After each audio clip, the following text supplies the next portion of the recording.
Good evening, you guys. It's your boy Bill Mahari here, representing MehariNation Sports Podcast. Welcome to episode 27 of Basketball Conversations. Much love to the entire LDBC and the basketball community. You know what I mean? This is my weekly Friday show. We always go live every Friday night, 9 p.m. Central Time, right here on this channel. For the new people that is coming in, make sure to hit the subscribe button, hit the bell icon to get all the latest notifications when I start dropping videos and live streams. All right. I hope you guys are doing safe, during this whole coronavirus pandemic and through all the protests that have been going on around here, particularly here in my own neck of the woods. You know what I mean? We also had the funeral of George Floyd that happened on Thursday. It was very, very well done. You know what I mean? And we got to continue on the fight for racial equality. You know what I mean? So I hope you guys are having a good evening so far. As I see the people in the chat here, we got Louis Sports Network in the building, the first one in the building. Salute to you, my man. We got 89 TV in the house there. Much love, much love. We got Phil J508. Salute, salute. And the beautiful Miss Tay Brown. I love getting on her nerves a lot of the time, though. But she's a very good sister, and we appreciate her all the time. We got Mr. Tiptoe in the house here. Salute to you, my brother. You know what I mean? And Tay Brown giving me the nice little, salute signs or whatever. So yeah, I hope you guys are doing very well. So let's get down to business here, shall we? And oh yeah. Just make sure to spread the word about the channel though too. I'm gonna start putting in some of the Cash App or the PayPal donation links in the next episode there too. So if you guys wanted to donate any value to the equivalent of this channel though too, I will start posting that starting next week. All right. With all that out the way, let's get down to business here, shall we? So the National Basketball Association is coming back. So today, the NBA and the Players Union basically agreed to resume the 2019-2020 season in Disney World in Orlando, Florida, following a Thursday evening with the Board of Governors of the NBA. The NBA Players Association followed with a suit and approved the plan today. And basically on a statement, the players representative was unanimous to approve in resuming basketball. So in a statement addressing the resuming the season, this is what the Commissioner Adam Silver had to say about that. End quote. The board's approval of the restart format is necessary step forward in resuming the NBA season. While COVID-19 pandemic presents formal challenges, we are hopeful of finishing the season in a safe and responsible manner based on strict protocols now being finalized with public health officials and medical experts. We also recognize that as we prepare to resume play, our society is reeling from the recent tragedies of racial violence and injustice, and we will continue to work closely with our teams and players to use our collective resources and influence to address these issues in a very real, concrete ways. End quote. So this is how it's particularly going to work, you guys. So bear with me as we talked about this. All right. As I see Mr. Simpson says, like, share, subscribe. Absolutely. Tay Brown never says stop. She says, behave. If you behave, you don't want me to come on. LOL. Just kidding. You know what, Tay? Let me tell you something right now. All right. Like I told you, if you ever want to come on this show, all you gotta do is hit me up. I will set up the time, and you can come in, no problem whatsoever. But I always will love you and support you, no matter what. 225 girls also in the house saying, "What's up?" All right. So let's get down to what's going on here. So bear with me as I'm discussing this. Okay. So the league is going to target a start date on July 31st, where 22 of the 30 teams are expected to participate in Orlando, Florida. This will include 16 current playoff teams, which includes the New Orleans Pelicans, Portland Trail Blazers, Sacramento Kings, San Antonio Spurs, Phoenix Suns, and Washington Wizards. Now, I'm using the article from TZAVS Sports as a reference of what we're talking about. So here's the thing. Teams will play an abbreviated version of the regular season that will consist of 8 games, as well as a play-in tournament for the 8th seed in both conferences. The tournament will only happen if the ninth seed finishes with 4 games of the A seed, in which case the ninth seed will have to beat the A seed twice to earn a final playoff spot in their conference.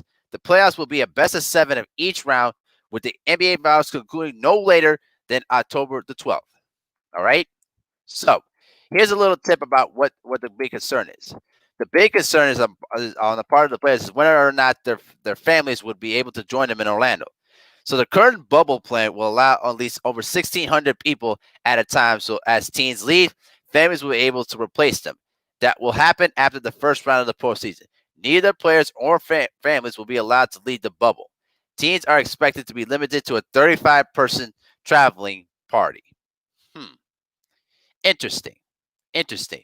As I see my brother Intelligence Cycle. What's going on, man? As I see my brother LB in the building. Hey, y'all make sure to subscribe to LB though too, man. He's been dropping up a lot of good videos and live streams though, man. You know what I mean? And he also says salute to the chat. Please make sure to subscribe to LB though, man. You know what I mean? Make sure to go check out LB's channel. It's a really informative channel though too, and he's making moves out there too. So we got to go help support the brother out. All right. Yep, 225 go say what's up to LB too. Okay. So here's the word that's been also said too, okay? So while the NBA season has been previously shortened due to by labor disputes, never has the league halted its operations so abruptly, only to pick up months from now down the line. So here's what is going to happen here, okay? Before the season begins on June 15th, players currently outside of the U.S. return home to their markets. Now, on June 21st, this is all by Shams Charania of The Athletic. Okay, on June 21st, all players will return to their home markets. Then the next day, on June 22nd, this is when doctors begin testing for COVID-19. Now, 8 days later, on June 30th, training camp begins. Then on June 7th, all teams will travel to Orlando, Florida, which is the 22 of the 30 teams, you know what I mean, that are basically have a chance to qualify for this, this abbreviated postseason. And then on July 21st is when the seasons resume. Okay. Now, here's another thing, though, too, guys. Okay. Teams are going to be expected to play in 2 to 3 exhibition games in Orlando, but those dates have not been set as of yet. They also are expected to be given 3-hour practice windows. As the convention center has 2 courts and a weight room, crowd noise through NBA 2K could be provided, but both players in the league are considering alternatives. All right? So, players are expected to be receiving full paychecks again over the summer. They took a 25% pay reduction in May to help offset the revenue loss from putting the season on hiatus. There will be reportedly not blood testing. There will reportedly not be blood testing banned in substances in Orlando. As far as next season is concerned, so let's keep this in mind here. The league also indicates to the players that a start date for next season could start as December 1st, as the league as reportedly hoped for, and was unlikely subjected to negotiation. Such a plan would have forced the teams that had played the NBA Finals back in training camp less than a month after the dated plan for Game 7. While most teams have already reopened their practice facilities to allow players to do individual workouts, as of right now, the only team that has not allowed open up their facilities are the San Antonio Spurs. All right. Now, in addition to resuming the season, now the NBA draft lottery is going to be moved to October to August 25th, and then the NBA draft itself will be pushed to October 15th, which comes 3 days after the potential Game 7 of an NBA Finals. And then the league also informed the Board of Governors that also free agency will start on October the 18th. So that's pretty much a handful about what the league has agreed to and what the abbreviated postseason is going to look like. Now, I'm gonna put it like this, as I see more people in the building here. Okay, so we got Brandon Nicholson in the building. What's going on there, brother? All right, salute. A9 says A19 says salute LB. Lewis, the sports writer, says I like NBA tournament games. Okay, Derek McGee in the house. What's going on, man? All right, and we also got the loyal supporter, Frank Cosson foremost. This has been the guy that has been with me in this channel since day one. You know what I mean? You know what I mean? He's been one of the biggest supporters of my channel. I love him, dearly. He's been one of the main people that's been pushing my channel the hardest. So I wanted to give him all the love that he deserves, though, man. Real talk. But let's get down to my opinion on this whole matter. As you guys know, on this channel, I had discussed about this many, many times right here on this channel since its inception, okay? I have no problem with what the league is trying to do, but here's my thing. I have been against the NBA resuming the season since the pandemic began. What this shows to me is the league is so desperate to reclaim some of the lost money and revenue they have lost money and revenue that they had to endure when the season was forced to be canceled. And to me, it really sends a bad message that these players' lives are not mattered in the whole grand scheme of things. Because here's the thing, okay? Let's say if 10 to 20 players from 1 to 2 teams end up getting sick with coronavirus. You know what I mean? Listen, if that is to be the case, I'm telling you right now, this will be the biggest disaster in the history of sports. I'm telling you. I even seen one soccer league down in Europe basically shut down its entire operations because a couple of players got sick after a game. So I don't get it. I don't understand. And the other thing too is also what Louis Sports Writer says. I don't understand why want to start the 2021 season on December 1st. Right. See, I don't understand that at all because if let's say two teams just got finishing playing a game 7 of an NBA Finals, all right? Then you're forcing the league to resume its season on only from 2 months from now. Imagine if you're one of those two teams that just competed in a long, grueling NBA Finals. You don't have much time to recuperate, to rest, to enjoy, whatever it is that you be doing. You know what I mean? It's I just feel like this is a big mess that is doomed to fail because they were trying so hard to regain some of their lost revenue because of the coronavirus pandemic. I have been one of those people that listen, endure the losses because the league makes a lot more money than any other one of the 4 other major sports leagues around the United States. You know what I mean? I just think that in a long grand scheme of things, this is going to be a disaster waiting to happen. Now, if nobody gets sick and this postseason, format thing ends up being a success, then maybe it'll lead to something totally different. But I just don't see this working long term.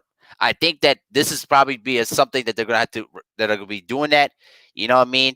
And this and LB just said a great point, especially because he said especially considering they canceled the G League. Right? See, that's the big problem here because what the message is you're sending to fans is listen, these players' lives are not important in the grand scheme of matters because what they want is to protect their millions of dollars and basically their interests, all right, and also their investments. And I just cannot accept that message because, like I said, if 10 or 20 players end up getting sick because of this coronavirus, all right, this is going to really reflect bad on the NBA because you also have to consider not just the players themselves. You also have to test referees. You also have to test the coaching staff. You also have to test the equipment people. You know what I mean? The score stable people. Camera crew that is going to be working those games on basically on television. All right, and also the families there too. They're going to be going in there. I just felt like at the end of the day, man, like this is something that is not going to work well in the long run. And I have been against this from day one. Now, the bright side is this is going to allow me to have more content right here on my channel, and I'm at least going to get more people that's going to jump in, which is not a bad thing. Oh, don't worry, no, Brandon Nicholson, no problem, man. Not no problem, man. It's all good. It's all good. But yeah, I'm saying like, listen, if you're basically sending the message that your money and your dollar signs matter, then you know what? I'm not even going to bother even watching NBA basketball if that's going to be the case because listen, like I said, if multiple players get sick, if a lot of people get sick from this, This is going to affect the NBA down the line. This is going to affect their product. It's going to affect, people, interest in watching basketball. Now, for the casual fans, they're always going to come over and still watch sports because they've not watched anything since the whole pandemic began. I mean, baseball has not even started. Has not even started yet. MLS soccer has not even started yet. They haven't even started anything. So I just think that right at this particular point, I think that right now the NBA would have been better off of just canceling the entire season and they're just resuming it in December. That way it makes sense. You know what I mean? That you could have all 30 teams resume basketball again, and then after that, you can basically work off a different type of abbreviated schedule. We could play maybe 75 games. Play lesser games and then reconstruct the same playoff format. But all this that I explained to you guys about what the NBA approved of, this is the perfect illustration about why this will not work, because this is really going to hit the league hard on its head. And if players start getting sick or if ratings start to drop dramatically, this is really going to hurt the NBA and its bottom line in the near future. So I wish them well. I wish them nothing but the best. I hope it does work out. But to me, in my opinion, I just think that this is going to fail, and it's really going to reflect them, down the line. So that's just how I feel about it in this whole situation. So it is what it is, man. It just basically is what it is. So let me just check out some of the comments you guys around here. So Mr. 225 Girl says, also, too, whoever wins the title wouldn't have been meaningless, given the fact that most people assume that the fix was in for the Lakers. Right. You know what, 225 Girl, that is a great point you made up there. And this is what Shaquille O'Neal and Charles Barkley and some other people that are working in the NBA have even said too. Because listen, let's be real here. Let's be real. If any team, I don't care if it's the Lakers, I don't care if it's the Nets, I don't care if it's the Bucks, I don't care who wins the title. Not many fans are going to take that championship seriously because they're going to look at that championship as an abbreviated title. You know what I mean? I wonder how teams are going to look at their champion, in a different light. You know what I mean? If they would have won the title in a lock and basically after a lockout, that would have been different. But I just thought that the urgency to start the season is just absolutely drove me insane, and it just made me so mad. So Frank Casaformo says, I agree, and I hope the players have remained in shape and condition. Right. See, that's the other thing, though, too, you also have to consider. You also have to consider how are these players are conditioned. A lot of these players, they need the rigorous course of the entire NBA schedule and season to maintain their level of conditioning. You know what I mean? I know LeBron is the type of person that takes care of his body very, very well. But you can't say the same for all the other players, because other players have different ways of maintaining shape, or they don't even work out during the offseason, that they depend the NBA season to get themselves in shape. So whatever comes out of this is not going to work well out of this. Brandon Nicholson says, I do wonder about the Toronto Raptors, considering they are in Canada. Right. Yeah, that's a good point too. I know how you're gonna get the Raptors to come out and travel all the way from Canada to the United States, considering that the U.S. government has made a lot of traveling restrictions to prevent the spread of COVID-19 as well. Lou the writer sports says, we're about to see games where it's about 160 to 156 because no one's going to be physical and are going to get close to anyone. Right? You know what? That's absolutely right. Nobody is going to get close enough to each other to actually play defense. That's really the most intriguing part about this. And Tate Brown, if you're still here, let me know about what you think too. But listen, when you're playing defense, you have to actually get close to your man and prevent him from scoring the basketball. But now, with this whole pandemic thing going on, I don't know how you're going to play defense. I don't know how you're going to, prevent guys from scoring, there's a great chance you're going to see a lot of high scoring games. It's going to be in the probably in the 140s to the 160s. It really is. It's just they're going to probably play it like it's an NBA All-Star game. I don't know. It's really going to be very, very ridiculous. Frank Casapomo responded to him by saying the players are going to play it like it's an All-Star game. Yep, that's right. Absolutely. I don't know, man. This is it's just not. I just don't see this working out too well. They're going to have to find a way when this whole pandemic thing is over with. They're going to have to find a way to reconstruct the season. You can't start the season in November and get it all the way to June. I think the most effective way to do it, start the season in December and then finish it out in July. That way you would have much more of a little bit of a more structured type of scheduling, and then reconstruct the old postseason format. You know what I mean? Because right now, the way it looks, I think it's not gonna do anybody any good. As I see more people coming into the chat there, so that's just how I kind of view of it at this particular point in time. So, man, this little StreamYard thing's a little slow. Okay, so Brandon Nicholas says Frank Casapomo. I was going to say it's going to be like an all-star game. You beat me to it. Yep, that's right. And I see my brother Hitman X there. What's up, Hitman X? How you doing, man? How you doing? So, man, that's just how I kind of think about this whole, decision. But it's going to be nice to see basketball coming back. But I don't know. It's just I don't think it's going to really work out well. LB says the 21 season starts on December 1st. Yeah. We just discussed that. Yeah. I don't know. That's going to see. Think about it. Think about the two teams that got to the finals and basically competed in a tough 7-game series. Now you're asking them to come back and start the season already after just 2 months of rest. I don't know, man. I don't know. It would just be terrible. Yep. And Frank Casapomo says, yeah, it would be horrible to watch. Oh yeah, watching teams not play any defense where it's going to be high scoring nonstop. Oh, it's going to get really, really boring. Absolutely. No doubt in my about it's going to get absolutely boring. As I see my brother, the Law, Lawrence Williams in the building. What's going on, Law? How you doing, my man? Good to see you, bro. Good to see you. So that's just how I kind of see it there. So we're going to shift a little bit of the topic at hand here, since we pretty much killed the entire subject in hand here. So we'll see what happens as the season resumes. So I was kind of thinking about one particular thing.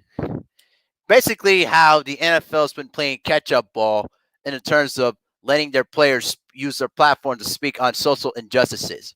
Now, I was gonna think about, which league does a better job of allowing their players to use their platforms to speak on these issues. And the NBA, to me, at this particular point, has been way ahead of the curve than the NFL has. And if you guys have not even heard, Roger Goodell basically, released a 80-second video through social media and pretty much explained that, that the NFL was wrong in not listening to the players and not letting them use their platforms to basically peacefully protest. I really think that the NBA at this era has been on point in terms of letting its players letting their players use their platforms to speak on these kind of issues. Something that the NFL has been way off the mark, and unfortunately, they're paying the heavy price for it. Y'all get what I'm saying? And when you look back at the NBA back in the 90s, you would have not said that. It would not have been the case, because guys like Craig Hodges and basically Chris Jackson, aka Mahmoud Abdul Rauf, basically, oh, hold on. There we go. Sorry about that. So, those two men, as I mentioned, were basically blackballed from the league from using their platform and trying to address a certain issue that has been constant with the black community for so many years. And they ended up losing their careers in the process. But now, I think we've seen now an evolution of the NBA as we kind of saw it. Since Adam Silver has been the commissioner of the NBA, I had to say he has been on point and he's been kind of understanding what time it is when in terms of this society. Now, let's keep this in mind here. There are owners in the NBA that are basically supporters of Trump, but they have a little bit of the understanding that these players are seen as business partners, something that the NFL has fell way off the mark in terms of that. And the one thing that was so cowardice about what the NFL did earlier today was that the fact that they never even mentioned Colin Kaepernick's name. If you listen to that statement, you kind of knew what Roger Goodell was referring to. All right, and right now the NFL is playing catch up ball in terms of this particular issue. And the bottom line is this: the NBA right now is in a perfect position now where they are now more favorable to more of the casual fans, and they now allow their players to really be themselves and really carefully use their platforms to speak on Black Lives Matter, police brutality, you name it. And one of the main leaders that has been doing that has been LeBron James. And I'm telling you, LeBron's been on a roll lately. He has been ethering a lot of people that are basically showing their true colors and showing their double standards. And so, y'all know what time it is. Y'all know what I'm talking about. But, this is going to take the NFL so many decades to regain some of the fan base that they've lost. And right now, you either got to pick sides. You either for, improving the lives of black people, or you're not. You can't go in between anymore. And I know the majority of the NBA players are for improving the lives of black people and fighting for racial equality. So, and police reform. So, I think that at this juncture, at this particular state, I think the NBA has got it right and the NFL got it wrong. And so that's just how I kind of see this whole thing. As Lou the sports writer says, these players had 4 years to get behind Colin Kaepernick. Now that they're ready to speak out, everything that's been happening, forget them. Oh yeah, oh yeah, yeah, oh yeah. We know. We definitely know. We definitely know.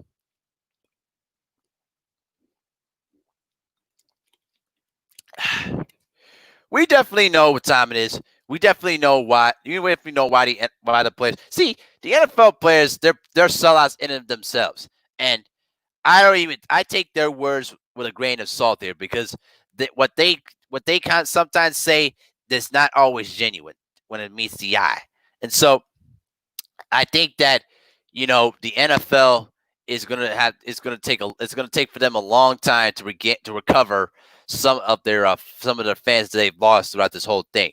So you know what I'm saying? As I see my brother Lamont Lane in here too. Oh, wait. Okay, never mind. He just retracted his message. Okay, but yeah.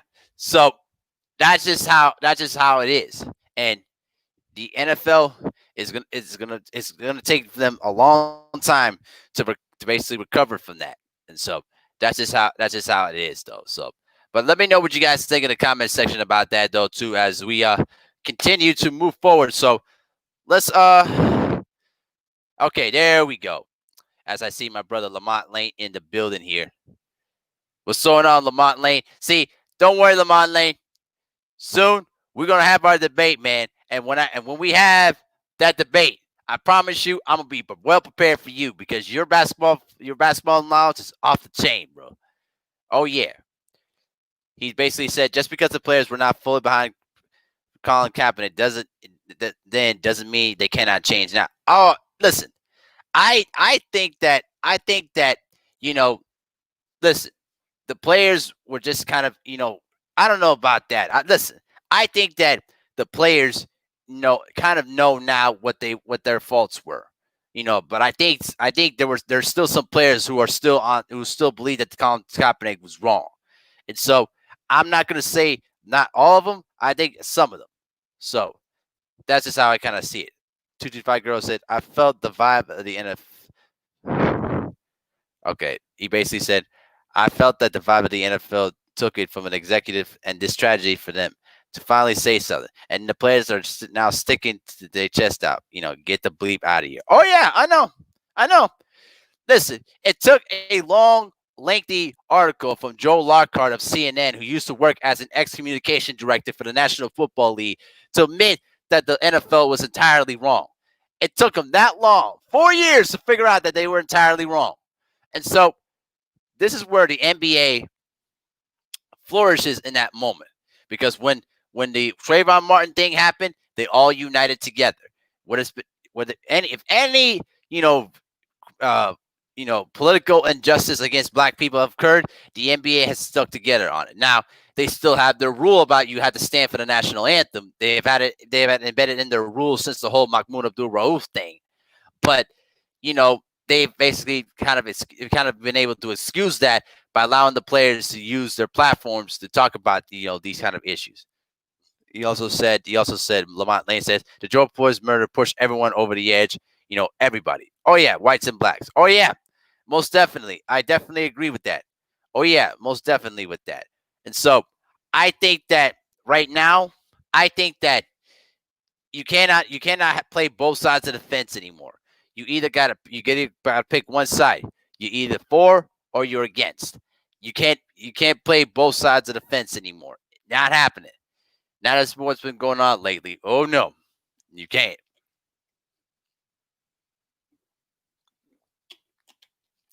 But enough about that, because I think that topic is has pretty much been killed. So let me express you my thoughts on who would be a good about the favorites coming into the new abbreviated season. If you guys want to talk about that, let's do that.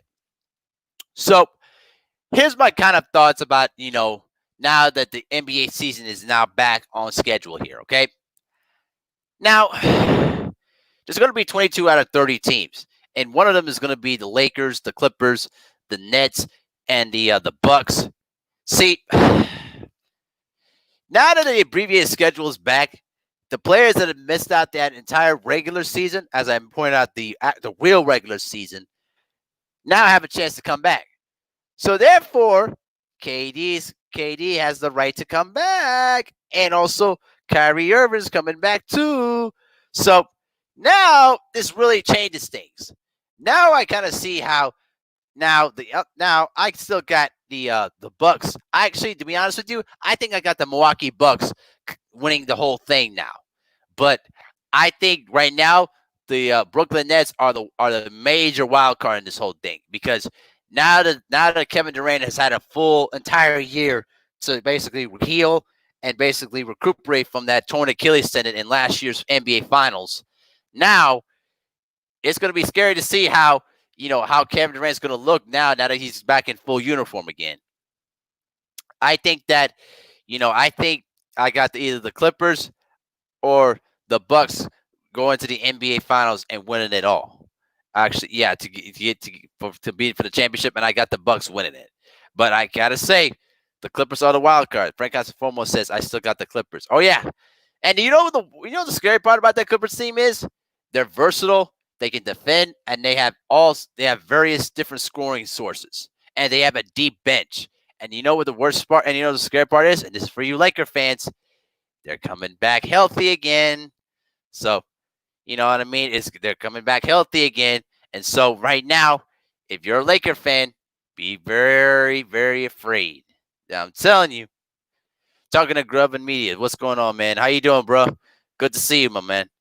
So, yeah, I think that right now, I think that the Clippers and the Bucks are my two favorites to come out and compete for the championship. Now, with this abbreviated playoff format, it could be a situation where both teams from the same conference could meet for the championship. So we could see probably the Clippers and Lakers matchup for the championship. So I don't know, man. Talking to Grub and Media also has basically said that another wild card is the Raptors. They were playing pretty well before the league shut down. That could be the case. I don't know. See, I don't know. I think that the Raptors, if they play to what they're capable of, maybe they could repeat as champions. But we'll see what happens. But Frank Casaformo said, but I hope a team can jump out of nowhere just to sync things up. Yeah, you know what? I like that. You know what? Let me tell you one team that could offer up some problems. The New Orleans Pelicans. Yes, they're young. Yes, they're probably inexperienced, but they are very, very talented, and they're a very energetic team that could give some teams problems. You know what I mean? I think that the Pelicans, if they get on a roll here and start playing, good basketball off the foot, I don't know. Anything could be possible. Brandon Nichols says, I do wonder how Joakim Noah fits with the Clippers. I think that his role is not going to be, too refined. I think his role is going to be, the garbage man, play defense, get rebounds, but also he's a very good passer out of the post as well, out of the high post as well. I think that his job is going to be more of the dirty, basically the dirty garbage man's work. Get rebound, play tough defense. Start the fast break. Play mental tactics with his opponents. That's what he's particularly good at. But trust me, during his time in Chicago, he was the best at that. And let me tell you something. He was also a future. He was a possible MVP candidate for a short period of time. If we're being honest here, Lou the Writer Sports says if the Milwaukee Bucks play the Brooklyn Nets in the first round with KD and Kyrie, oh yeah, man. That you see, that's what That's what the LeBron fans have been worried about because if the Nets get all their guys back, and trust me, they're gonna get their guys back, and if they meet up against against the Bucks or the Lakers or the Clippers, woohoo!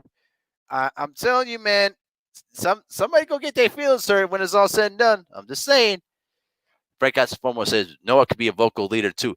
Yeah, I think so too. Listen, he's an energetic type of person, and when he's used correctly, he can basically heat and energize your team. If he's used incorrectly, he can tear a team apart. I think that the presence of Noah could really help things up. It could probably shake up the bench a bit. Because I think at this particular point, Noah's not out there going to play heavy minutes. He's going to be out there to play a good period of minutes and try to be, the energy man off the bench. Montrezl Harrell is one of my favorite players, and I think that he's going to be a very critical person down the line because I think that what he was his energy that he brings on the both backboards and on the post and on defense. He's really a guy that brings a very different dimension out on the floor. And so I think that right now, like I said, the Bucks, the Clippers, the Lakers, and the Nets are the four teams right now I have my own eyes on. But the Rockets could make some noise there too, particularly with their backcourt of Harden and Westbrook. You know what I mean? But they don't have another big guy to outspell their rebounding and interior defense. That's why getting rid of Clint Capella was probably one of the dumbest moves I've ever seen, this year. Why in the hell would you get rid of your best, best front court player on the team to try to go small? I never understood that, and that's once again the dumb logic of Mike D'Antoni and the small ball system. It's never been able to work as a championship winning team, and I don't think it's going to work even here. So that's how I kind of see it right now. I think that it could go, this entire wacky format could go either way. I mean, it's not guaranteed that the favorites may not even win it. It's unfortunate that the other 8 teams are not going to even make it to this abbreviated format. But if I were them, I'd just say, hey, I'm getting a full year off. I'm gonna get some time to rest. Get ready for the upcoming year. While the other teams are pretty much going to have to play, abbreviated basketball, in a short period of time.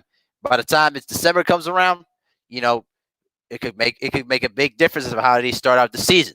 So we'll see how it goes. We'll just see how it happens there. So, but yeah, man, I pretty much maxed out what I've been able to talk about here though tonight though, guys. So I'm gonna go ahead and shut it down for now though. So, but thank you for tuning in. Much love to you guys. I really appreciate all the love and support. Once again, I'm gonna say it one more time. I am gonna start putting my PayPal and Cash App links, underneath the description box starting from next week's show.